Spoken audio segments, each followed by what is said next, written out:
All right, it is noon. Welcome, insiders. Justin here with you.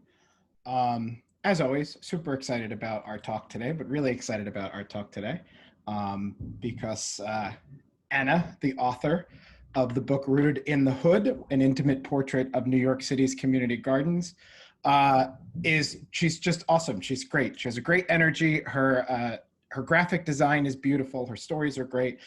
So I can't wait to let you guys dig into this. What I am going to do is I usually have the chat up in the beginning, but I have not. I'm going to put the chat up after Angela has started with a link for you to purchase Angela's book. I will also put that link at the end of the chat. So welcome, everybody. Again, it is my pleasure to introduce Anna Angelidakis, who will be speaking to you about her book, Rooted in the Hood, an intimate portrait of New York City's community gardens. So, Anna, take it away. Okay, hi everyone. First of all, I want to thank you for being here today. And of course, I want to thank Top Cities for inviting me. I mean, this is an amazing team and they do such a wonderful job in the city. So I'm really thrilled to be here. I also would love to thank my publisher, Gordon Goff, and the amazing team of Oro Editions who really believed in this book and made it possible.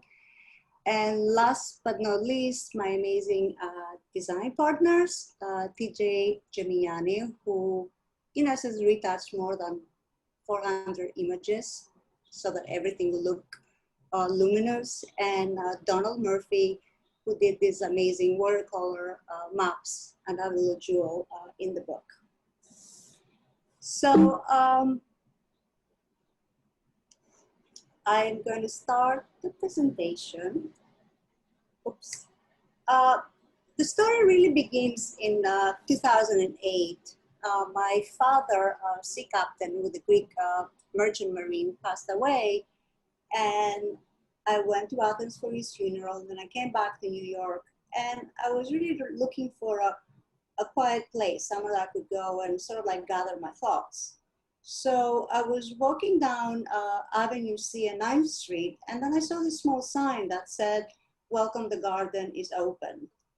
And I stepped in, unaware really that this was going to change my view and in some ways my life about how I experienced and saw New York City. So when I entered, I saw this, it was as if I was inside this little small paradise with lush vegetation, flowers, plants. The first thing I noticed, however, was this beautiful lizard that you see here. And this was actually one of the first photographs that I took for this book. And the lizards are sort of like very, they're associated with rebirth, growth. And just by looking at these sparkling rhinestones, I knew that something important was happening. And that led me to want to understand and learn more about the other community gardens. Now, in the 60s and 70s, New York City experienced, this was a very devastating decade for the city. A lot of the cities were left to decompose, they were burned, some of them collapsed. The conditions were tremendously unsafe for people who lived in the neighborhood. So a whole group of activists, with the help of the community, decided that they have to do something to change the situation, and they start clearing these plots. It is a striking, it's striking to see what came out of this communal effort and the beauty now that one can experience by just walking in these small gardens. According to Green Thumb organization, which is sort of like the largest organization in the city that deals with community gardens, there are about 550 of them, and all of them in the 5 boroughs of the city. Now, mind you, that this is only half of what is of the remaining gardens, because a lot of them were devastated or used for development. and that's why it is so important that although the gardens exist, it's very important to make sure that we safeguard and support them, because there's always a danger of another building will replace them. I've been photographing for 6 years these gardens. I went around all different seasons. Some of the gardens were exceptionally welcoming. I would walk in and it would be perfect lighting, perfect flowers. Other gardens were far more moody. I would leave my apartment, and by the time I'll get up to Harlem, it would be cloudy, it would be raining, or worse than anything, the gates would be locked. So I solved that problem by using a small camera, a travel camera, which a super lens, which allowed me to zoom through the fences of the gardens. And that sort of like freed me for worrying about whether I would have entrance or not. But the other extraordinary thing that happened was that by using such a small camera, people opened up to me. Suddenly, they weren't threatened. I wasn't there, with a big bulky camera in the faces. And I found out it was so much more easy to communicate and speak with them. Now, I have photographed 260 gardens just in Manhattan, which of course is a huge, huge task. The book has only 48 of them. And for the presentation here, I'm only going to mention 10. The book is separated in 4 sections: Lower East Side, Alphabet City, West Village, West and East Harlem. So let's get into the specific gardens. This map it indicates the 18 gardens that I have included in the book. Of course, I'm going to be mentioning much less than that. The first garden we see is Elfinda Kaluga Garden, and it's a Christian Forsyth Street. Now, there is in Angolan and Congolese mythology, there is this myth that says that when one dies, the spirit leaves the grave and climbs over mountains, crosses a very vast river, and reaches a valley where all the ancestors live. And the life is exactly the same as the living life, except that everything is much more plentiful and much more peaceful. Now, the river is really sort of like a border between the living and the dead. And every morning, the dead raise the sun for the living, and then every sunset, the living return the sun to the dead. The reason I'm mentioning this story is because the name of the garden really translates the garden at the other side of the world. And this is in the language of Kikongo. It's very important because this garden, at the roots of this garden, was the second African cemetery of the city. We all know about the one in City Hall, but very few people know that a second cemetery existed in exactly this location. Now, in 1794, the first burial site closed down, so the city gave a permit for a second cemetery to be built, and that was on Christie Street. Soon, the cemetery expanded to the north, reaching all the way up to the new museum.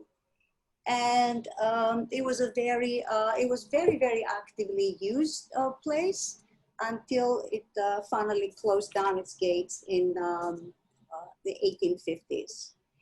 Another extraordinary thing about this garden is that there are these mosaic figures that you see here. There are about 10 of them, and they run around the perimeter of the garden.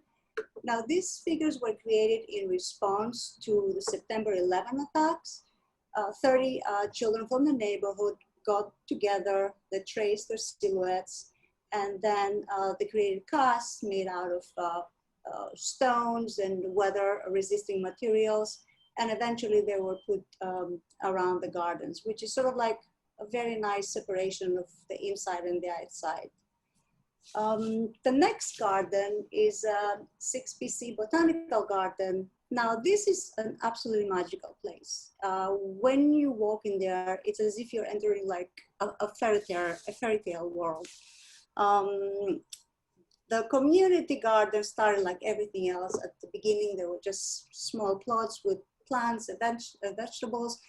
But eventually, around 1995, they really focused on biodiversity. And very soon, they were recognized as an official botanical garden. The garden is always live with performances, activities, art programs, um, installations like the one you see on the left, which is called Whispers in the Grove. And it's an interactive multimedia sculpture done by Kathy Kreutzberg, Natalia Lesniak, and Mirabai Howard. And this is just a small example of the many artists who sort of like exhibit in the garden. Another extraordinary thing about this place is the small library that they have. It's a little wooden house raised above the garden.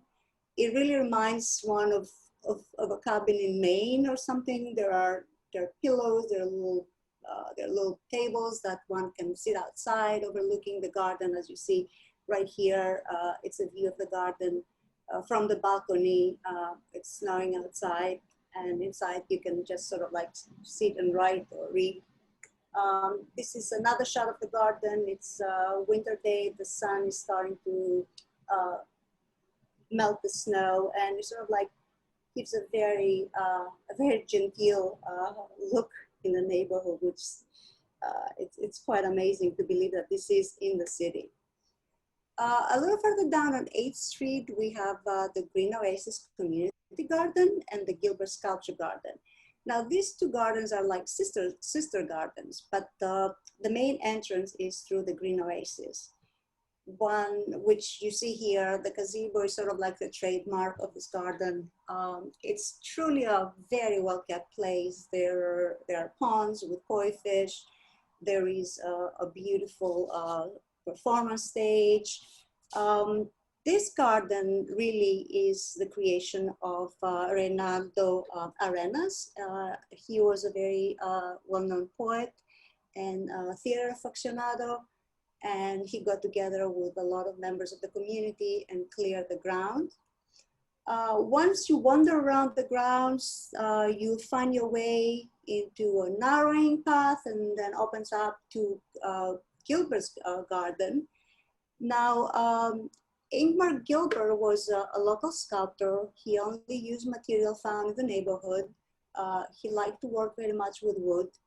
And he created this homage really to the community, and particularly to his wife Matilda, that he was madly in love with. And here is a close-up of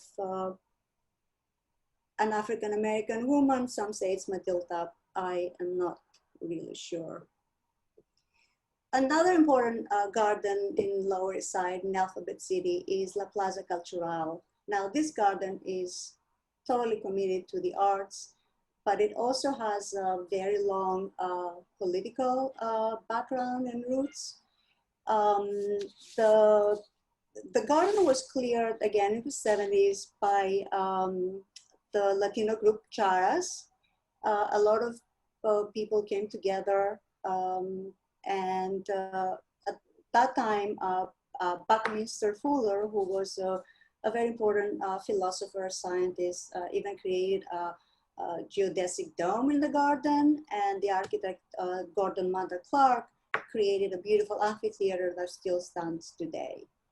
When visiting the garden, at first one sees this sort of like creation of unidentifiable objects, but as you walk closer, you realize that these are all sort of like flowers, except that they are made out of from metal or tin cans or plastic. And this sculpture garden is called Winter Flowers, and they are the creation of Rolando Politi. Rolando is an Italian-born anarchist. He is a local fixture in the neighborhood, and he is also known as the trust worshiper of the Lower East Side. The garden is very active. It celebrates all kinds of events from Halloween to Zoroastrian nights, you name it, you have it there. Another very important part of this garden are its murals. This particular mural is part of a bigger mural. If you see up here, it's the neighborhood in the 70s.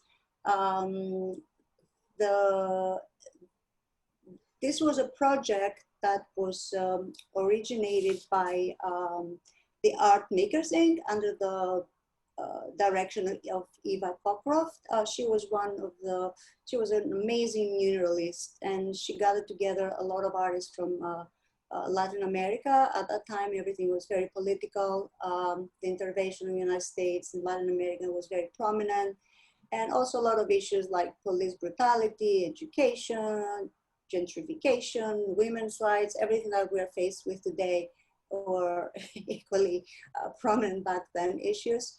Unfortunately, everything has been destroyed, and the only thing that is left from this beautiful mural is this small piece, which you can see on the west side of the garden. And here is a Sandinista woman from Africa holding a child, an indigenous person, so like offering fruit, a child reading the story of the garden.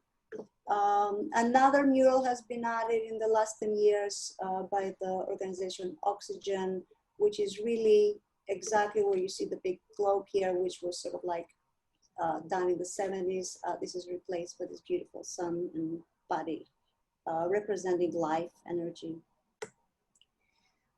Campus Community Garden is located on 12th Street, and 12th Street is known as the Green Corridor because the ground is so fertile. There are underwater springs, and a lot of the garden, you can find at least 4 or 5 gardens just on that small street.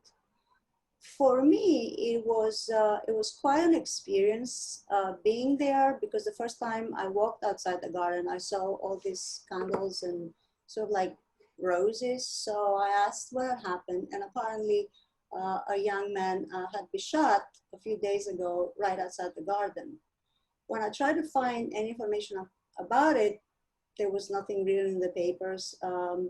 So I kind of like sort of forgot about it.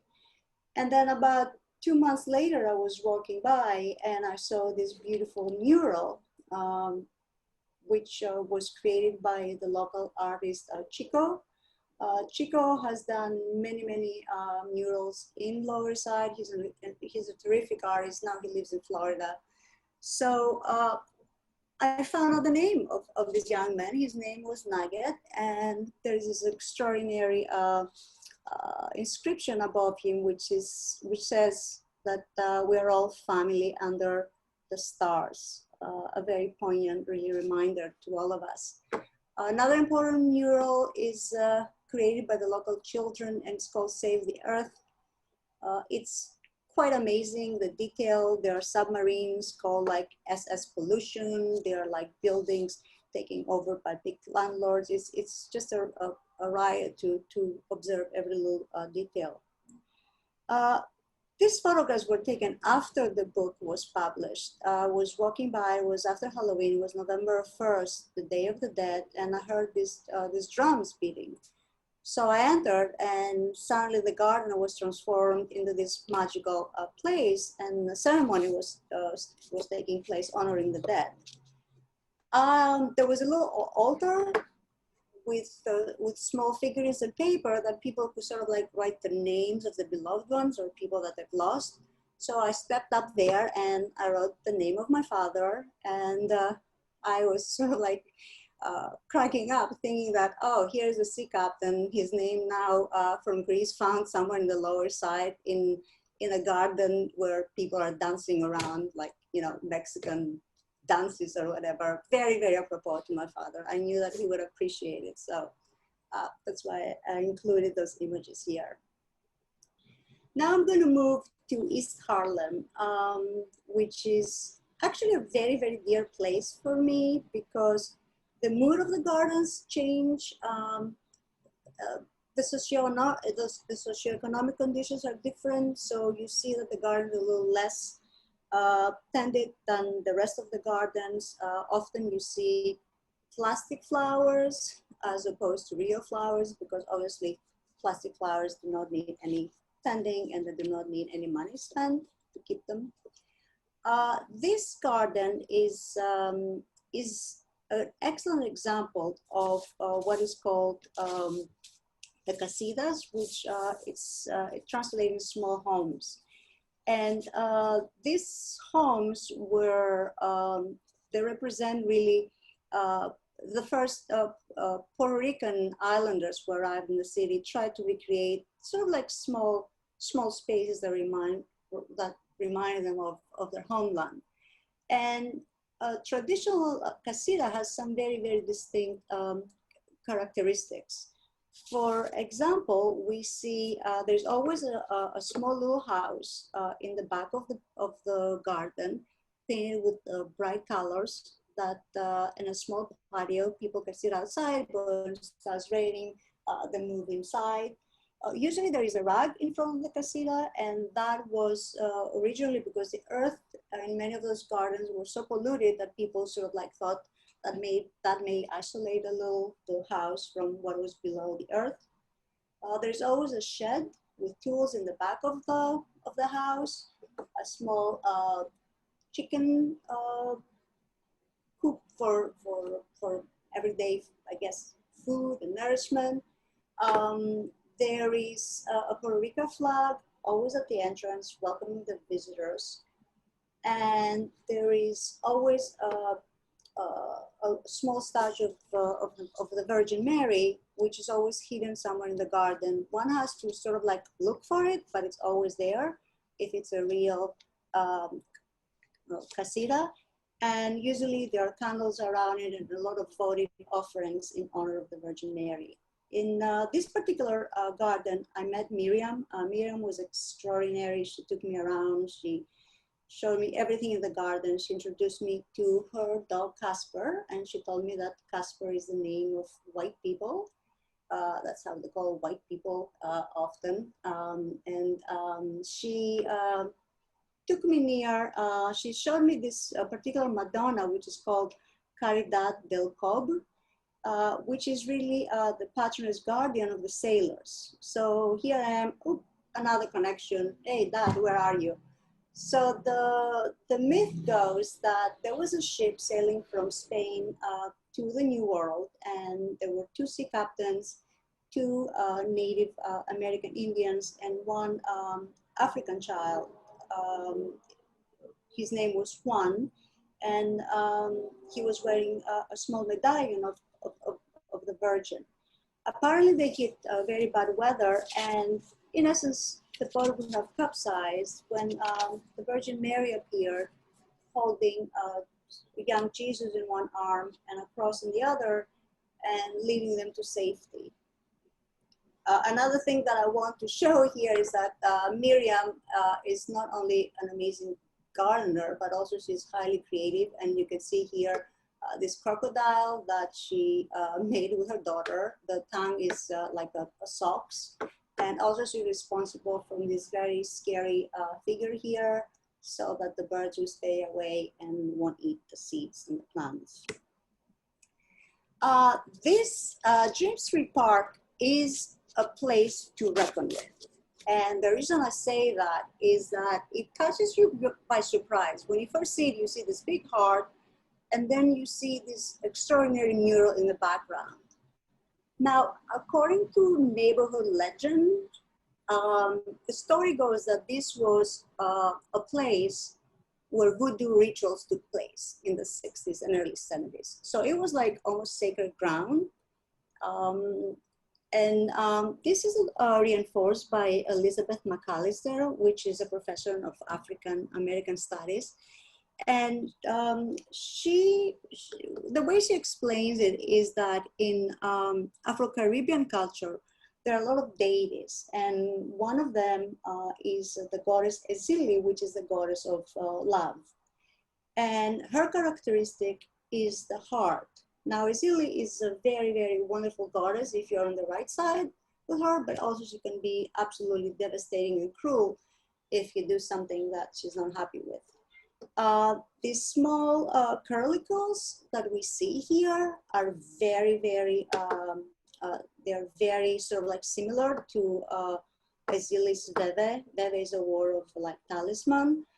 Also the stars that you see here, the little half moons, these arrows crisscrossing. So it is very possible that that was actually a ceremonial place. The other strange thing is that when you enter, the path is really also shaped in the shape of a heart. So it makes it makes a curious story. Once you enter, there is this absolutely stunning mural. It's like the width of a whole building. I have a close-up of that. I mean, the detail in this mural is out of this world. It represents really people from Africa dancing their way to South America in search for a better way of life. The lower parts of this building was done by a lot of homeless children.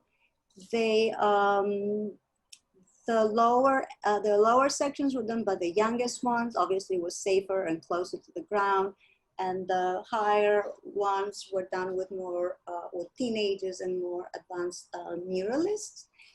This mural was created in 1995, and that was led by Creative Arts Works. The other thing, and I'm going to go back, is that there's something really almost a little eerie about this place, because another thing that you see in the garden are these silhouettes, except that each silhouette, and I don't have other images of that in the presentation, they're kind of cruel. They're like about death and dying and chopped heads. So I would definitely suggest a visit to this place. Now we are moving to the West Harlem. What we have here is another beautiful map done by Donald. And we are reaching the Joseph Daniel Wilson Garden. This place, you don't really know where you are. All you see is a beautiful iron cast fence and nothing else.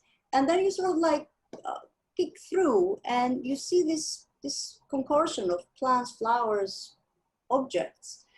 I visited the garden 3 times and I couldn't enter. And then finally I met Cindy right here, who is one of the founders and sort of like caretakers of the garden. And she said to me, well, all you have to do is move the chain. It's never locked. So I learned my lesson, and that's something for everybody. Sometimes the gardens may appear that they are locked, but really the chain is only for sort of like for protection or visual sort of like safety.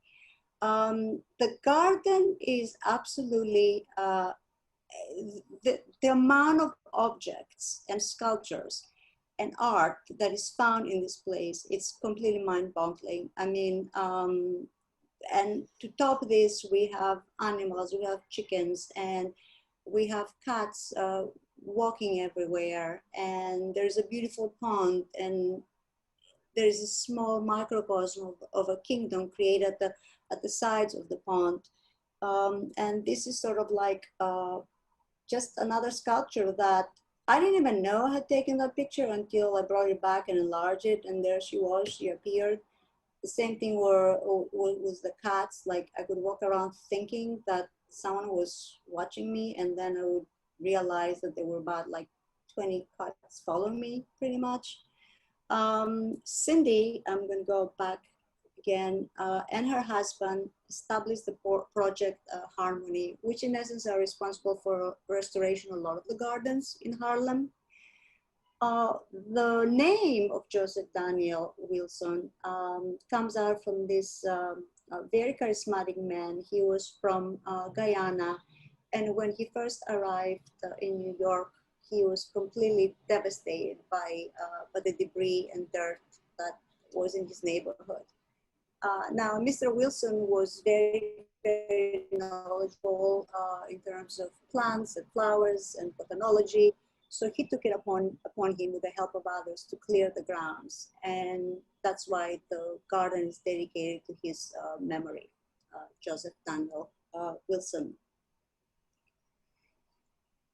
So the magic continues here. And for me, all this was a true discovery because I really didn't know myself where I was going. So imagine I'm walking down the street and I first see this thing here, like these fall colors, and I'm like, what could possibly that be? And then as I walk closer, I see this extraordinary mural. I see a trumpeter, sort of like beckoning, and this I read later, this couple, this young mother and child to church. And then I'm going to move on the next page. And at the right-hand side of the garden is this extraordinary mural. This is the only surviving mural by the artist.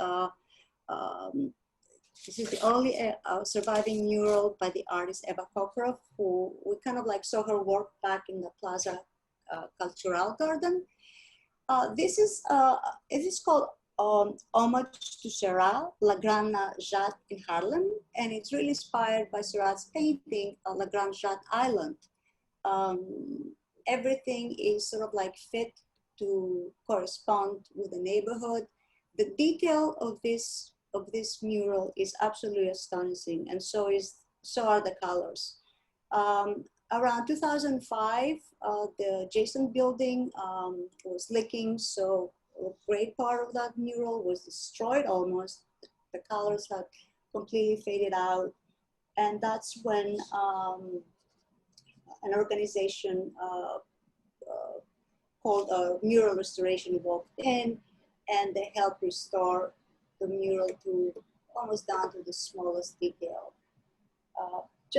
And then again in the garden, as you see here, there are other sort of like small crafts and sculptures that the local children sort of like post. I happened to be there one day that a very small group of people had gathered, and they were planting a tree in honor of Isabella. She was a young Italian girl who was just hit by a car and was left abandoned to, in essence, die outside the garden. And the reason I mention this is that the gardens always coexist. It seems to be the same theme of life and death, life and death. And I'm happy to report that the apple tree is doing great, and I think probably should be having some apples this summer. This is Frank White Memorial Garden, very nearby the previous garden. Now, when you see this garden, what really strikes you is color. Like there's color everywhere. I don't think there is one place or space in this garden that is not painted with something. From the tile, the old tires that you see here, to the little bricks. This is very Lascaux-like. There are all these like hand paintings from the neighborhood's children. Every board, every surface is decorated with something.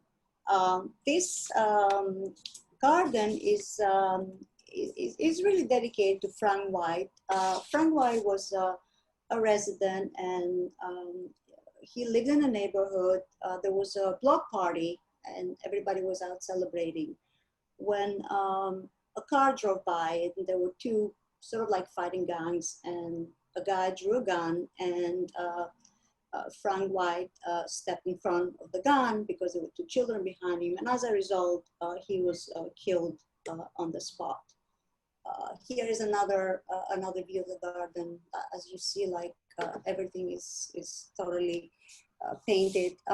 The garden today is run by Brotherhood Sister Soul. They are responsible for all kinds of educational programs, children magic hands. It is so vibrant. But the other thing that I also was very sort of like touched with was that outside there are always a group of elders.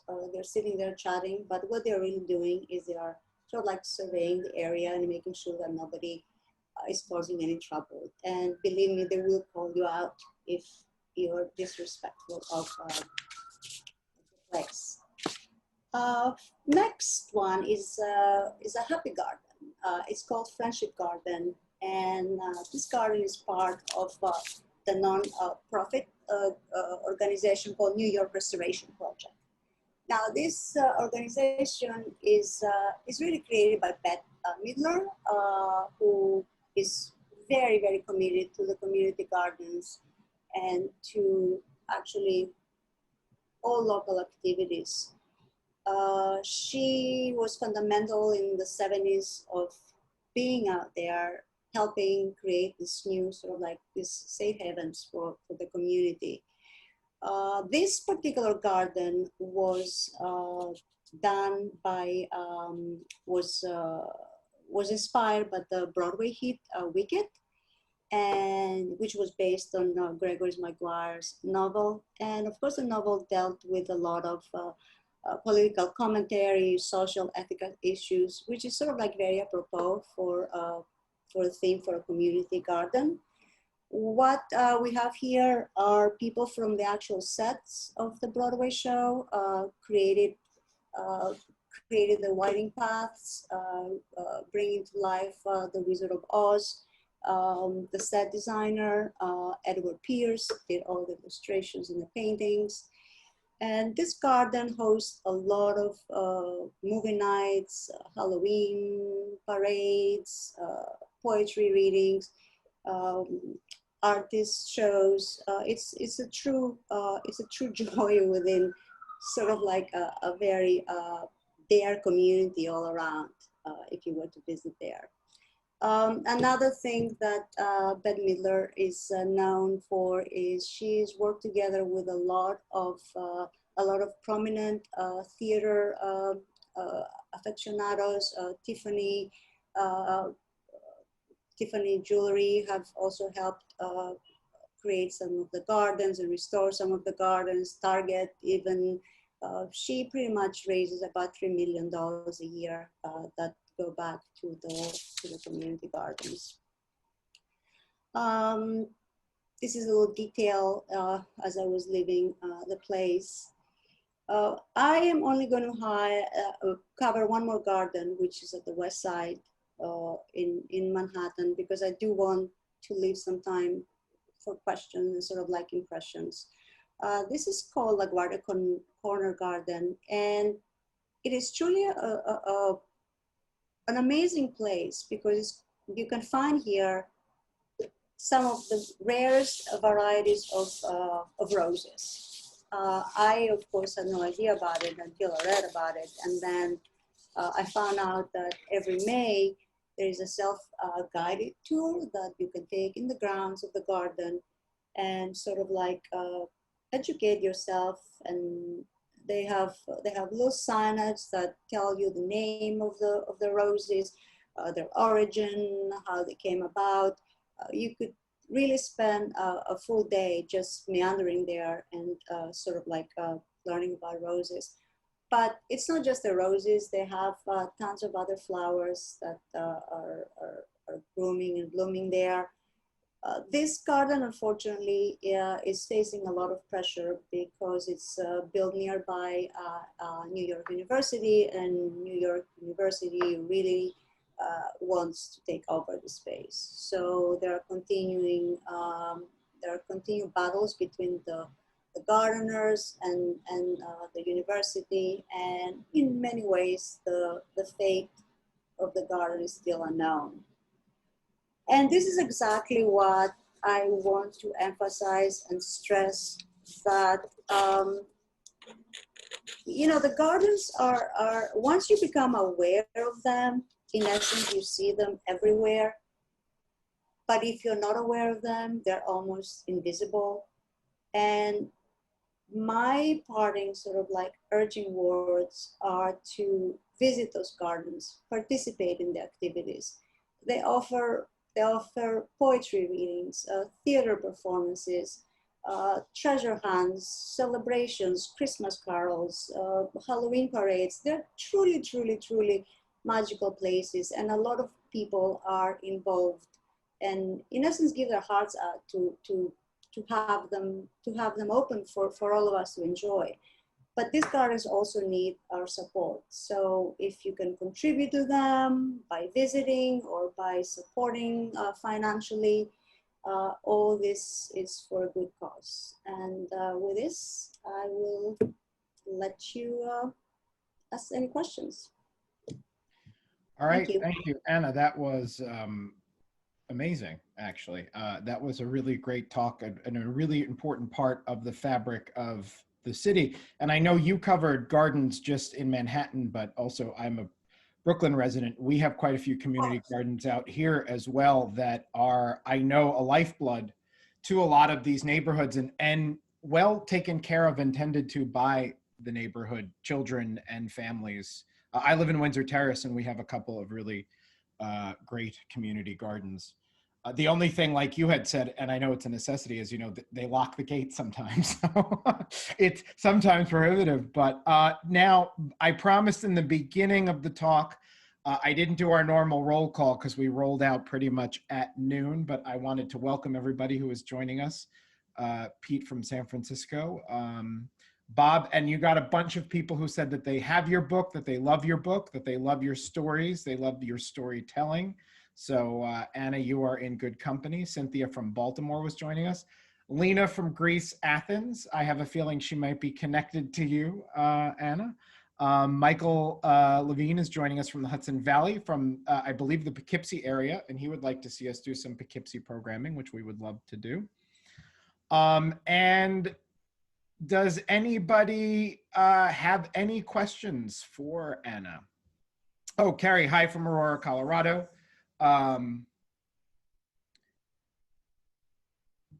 Yes, there is a, Bob had mentioned the situation going on with NYU. NYU wants to expand. There are a lot of buildings and groups in the area that are sort of worried about NYU's expansion because of what they're taking over. I didn't realize that garden was included in that. So that is always a point of contention, especially when a large university with so much might and money behind it wants to go ahead and expand. Any questions for Anna? You've done a really good presentation. Georgine said, congrats, Anna, love your book. Hope to talk with you soon. Lots of love. You have a very warm crowd here, Anna. I'd like to know, so Tiffany is asking, I'd like to know how Anna performed all her research to learn so much about each space. Online research, meeting people, etc. Oh, that's an excellent question. Thanks, Tiffany. Well, it was a combination of everything.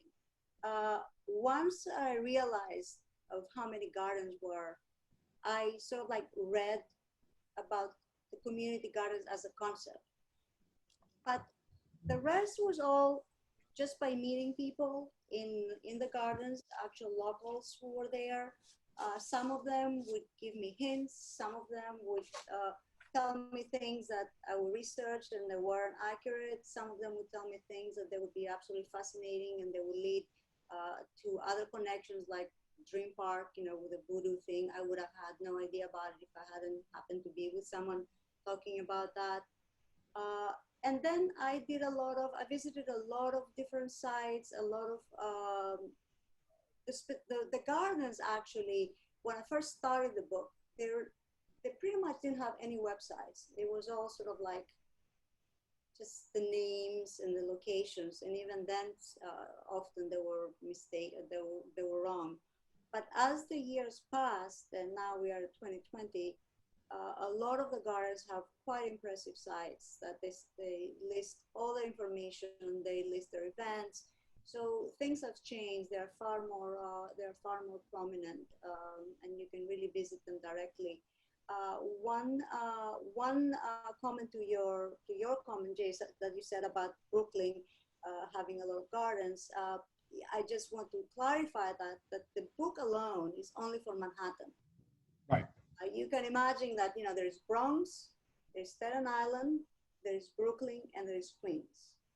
But for me to include all these areas in a book would have been an absolutely unsurmountable task. So hopefully, if all goes well, then maybe other books Yeah, a follow. new volume, Anna. Let's do it. The rest of the grandfathers. I love it.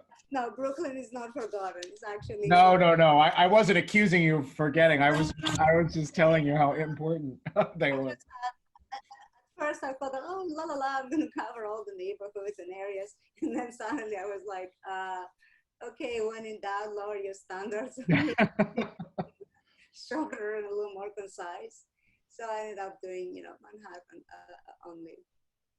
Cool. You have a very good and very, I'm sure what's going to be hard question for you from Pete Tannen out in San Francisco. Do you have a favorite garden? Oh, okay. This is very hard because remember, I photographed 260. So 260 children. I had to distill them down to 48 for the book. And now for this presentation, I had to bring them down to 10. And today I feel that these 10 are my favorite ones. But then I can go after the presentation and say, oh my God, I left out this garden. It was so beautiful. I should have included. So in essence, I don't know, depending the day, the mood, they're all filled with good stories. And I don't know, I kind of love them all. It's always hard to pick amongst your children, right? I say Yeah. that too. People ask me that all the time. What's your favorite tour? I'm like, oh God, that's like so hard. I love them all. Bob has a very good observation and question. He says, Anna, I wonder what your experiences were in actually getting in to see these gardens. I've spent some time on my own trying to get to see many or all of the gardens on the Lower East Side. Some would be open, some would be closed. Many didn't have hours posted. What proportion of gardens would you say have such information posted on websites, and how accurate might it be? Okay, that's an excellent question. And the answer is like good luck to all of us. Yeah. Most, you have to remember that the gardens are really run by volunteers. So in order for a garden to be open, there has to be a volunteer or two if the garden is big enough. So they make sure that everything is safe. Now these people, people have jobs, work, so even if they may commit themselves that I'm going to be there on Thursday, something may happen, you go there on Thursday and the gate is closed. So in that regard, that's why it's sort of like off the beaten track, because although they are hours and they do try to sort of like follow the schedule, sometimes it's just humanly impossible. For me, and that's when I said about the small camera, originally I had this big camera, I would arrive and it would be like, what am I going to do now? The garden is closed.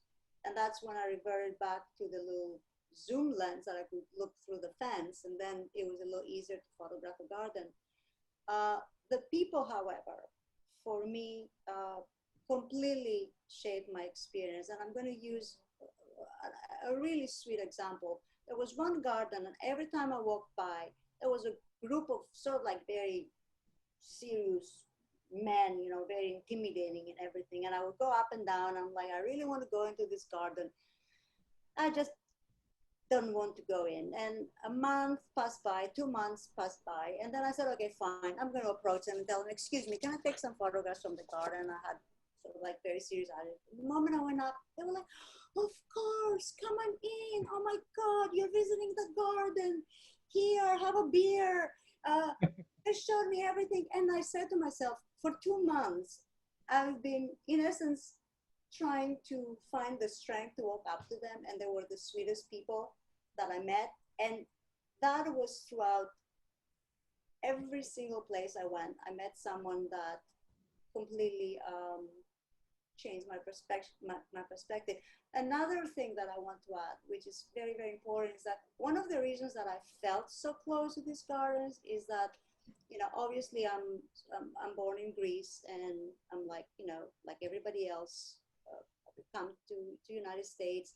And I really did appreciate that each garden, in essence, represents a small section of the homeland of what all these different groups, these diverse groups have left behind. And actually you see it in the garden. And for me, that was absolutely amazing. I would walk to gardens that they had fig trees, or they would have like grapevines. And then I would say, oh, my grandfather had grapevines. And they would be like, oh, wow, where was that? So the connections are like each one of us can find little sources in this truly special places. Yeah, so true. They're what make up New York. All of that Exactly. cultural, those little pieces of culture from homelands. Kathy said she's been enjoying your book.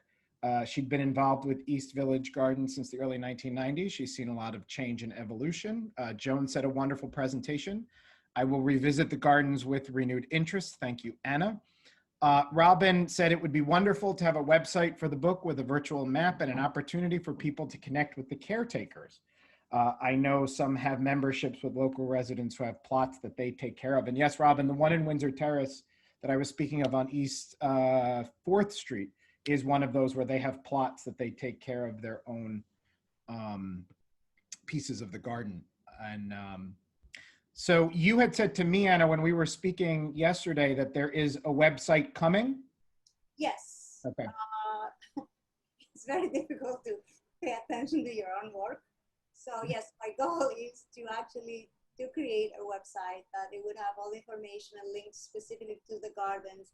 And then hopefully there will be a small interviews with gardeners. But, COVID really kind of like changed all that, because obviously this summer is really in quote a wasted summer. And just the fact that we're sitting here talking about gardens and, they're full of color and smells and all that. And we're looking at this in front of a screen. I mean, this is just a testament of how strange things are now.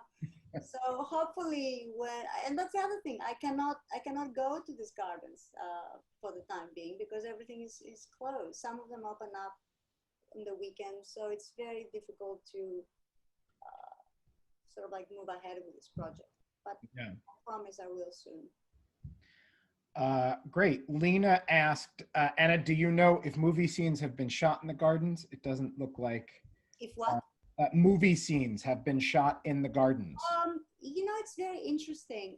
The only thing that I saw a sign down at Liz Christie garden, which is very prominent. That's sort of like on First Avenue in the Bowery. But people, I don't think that people know about the smaller gardens. I mean, people tend to go to the botanical garden in Brooklyn or up in the Bronx. Right. I mean, I speak with people in the neighborhood that they say to me, these are gardens in the Lower East Side in Alphabet City. And I'm like, yes. And they're like, I lived here for 20 years. Where are they? So I just don't think that they are known that much, but I can assure you that people would welcome something like that, because it's really another exposure to the gardens. Well, Bob had a really great idea he just posted, which is maybe by spring 2021, you can run an in-person tour of he's suggesting the Lower East Side Gardens, and Untapped New York would be happy to help you put that together and run it with you if you'd like. If you're interested, I think it would be a great idea. I would be delighted. See, the other thing was that once the book was out, there was going to be a launching in one of the gardens. And we were going to have music, and we were going to have the books, and we were sort of like having an outdoor. Well, not this year. So not this year, but let's Anna, we'll talk about that on the side.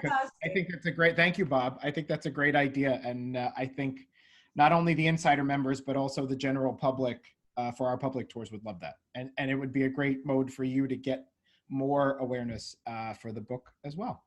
So that would be fun. Thank you, Bob, for that. Pete says, great presentation on the hidden gems, these little hidden gems. And